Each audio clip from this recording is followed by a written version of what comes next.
Welcome back to Joe Stunner Boxing. It's upset of the year time. France's Bruno Surace flattens Jaime Munguia in Tijuana. He goes all the way to Mexico, fights Munguia in his backyard and promptly flattens him in 6 rounds. And Surace from France, 26 years old, orthodox fighter. These are super middleweights, by the way. Big for the weight, 6 foot tall, quite broad with it.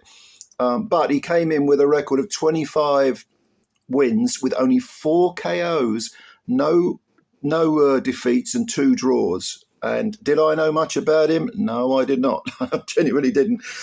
Because every single one of his fights has been in France.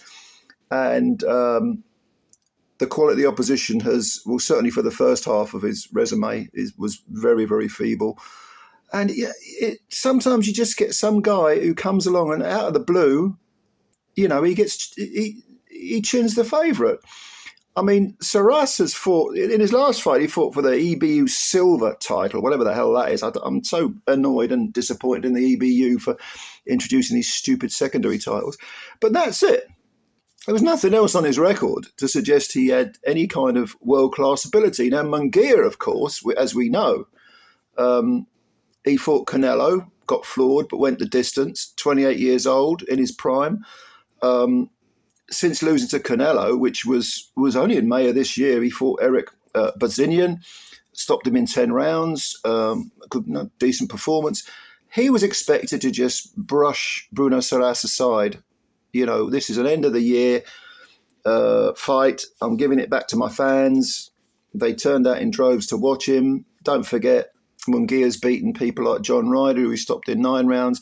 Sergei Derevyanchenko, he unanimously outpointed him in an absolute barn burner. That was over 12.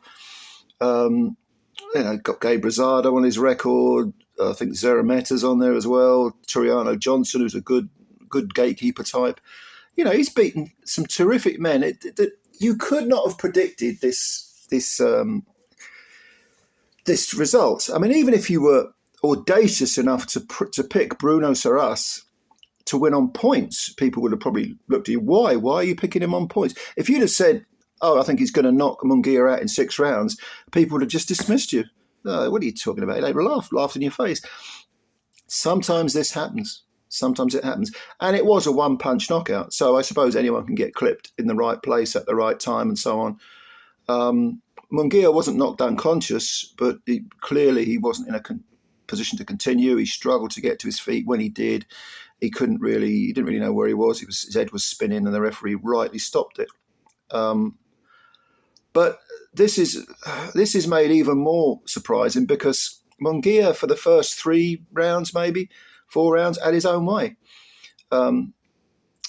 Both orthodox fighters. Munguia came out looking as usual, come forward, intimidate himself, very big for the weight. But it was noticeable that Surace was big as well, quite big for the weight. So perhaps Munguia wasn't going to be able to bully him as much as he's bullied others. Nevertheless, he was front-footed. Deceptively quick hands, Munguia. Very, very good. He can, and he punches between the offense. He likes to sort of thread his punches through when the other guy is letting his hands go. And this happened in the second round because Surace was standing more or less mid-ring, trying to be a little bit proactive. Munguia countered him with a huge left hook, and down goes Surace, and it was a heavy knockdown. Surace got up and didn't appear to be in too bad a condition. Shaken but not stirred, as they say. Went back at it. Spent a lot of time throughout the fight on the ropes, covering up, and he covered up well. And Munguia was trying to look for body punches, but Surace, I don't know if he's got particularly long arms, but he was able to just drop his hands to sort of protect the body and keep the headshots from really hurting him. Now, that's not to say that he was winning rounds. He wasn't. Munguia was winning the rounds. But there were a couple of little cameos that made me go, ooh, that's interesting. Because you could see that Surace was thinking in there, even though he was under the cosh and he was being, pushed back to the ropes, spending too much time on the ropes. You could tell that he nevertheless was trying to sort of think, what am I going to do with this guy? It wasn't just all about survival. He was trying to, how am I going to counter him? And I think the 4th round, Surace threw kind of like what they call an anchor punch. sort of downward motion, I suppose sort of hook come cross. And he tried it when he was on the ropes. Munguia was moving in, and he tried that several times, that right hand chopping, downward motion sort of hook type of punch, sort of hybrid punch between a cross and a hook. And he did connect. And you're thinking, okay, at least he's trying to get, some respect off Munguia. And I think probably by the fifth round he had it.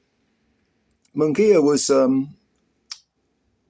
still coming forward, but you got the feeling that he kind of stopped trying to take Surace out with one punch. I don't think he was jabbing enough, Munguia, because Munguia's got a pretty decent jab when he uses it. But he was being a bit too sort of sloppy in the sense that he didn't seem to think Surace had anything to hurt him with. And why would he? Surace hadn't hurt him at all throughout the entire fight. Well, in the sixth round, Surace was again on the ropes, yet again. And Munguia sort of moved forward in his usual manner, walking in the front door. Surace sort of half spun off the ropes and again threw this sort of anchor punch. I say anchor punch because I think that's what Muhammad Ali called it when he knocked out Sonny Liston the second time, regardless of whether you think that was a dive or not. Very, very suspicious fight. But he threw that anchor punch. And also Golovkin used to try this as well with both hands. He had that power where almost the elbow's sticking up as you land a punch. And as Surace sort of half slid off the ropes, he threw that punch and it landed perfectly on Munguia. Munguia's jaw knocked him flat on his back. And like I say, he got up. Obviously, when I say cheers from the crowd, it was more like cheers of shock. Like, what the hell is that? What's going on? Get up, get up. Massive Tawana crowd. And the referee stopped it. And that was with about 20, 25 seconds to go of the round. An astonishing win for Bruno Surace of France. And Surace has a new boxing hero who has, talk about announcing yourself, as they say, with high risk comes high reward.